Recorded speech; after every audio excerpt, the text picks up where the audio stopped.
Europe has suffered for a long time because its primary growth driver, which was manufacturing, at least in the more developed economies, is really deteriorating. That's due to, again, I think a lack of demand from the consumer base, although it's still high, it's still very, very low compared to historical figures, and also a competition with China flooding the EU market with cheaper goods. It's very hard for Europe to reorient their economy because there's not enough financing by the banks and by sort of the private equity firms to finance a new wave of growth in Europe. So all they really have is their consumer markets to keep them alive, really, or to keep sort of GDP trudging along.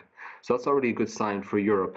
And it's hard for an economy where, they are trying their best to stimulate growth, but there's no new ideas in terms of how to do this. I don't see any new opportunities for new sectors to blossom. Regulation in Europe is very, very high as well. So we need to have an agreement of 27 nations to unlock growth in this part of the world. And so far, we haven't seen any positive steps towards that.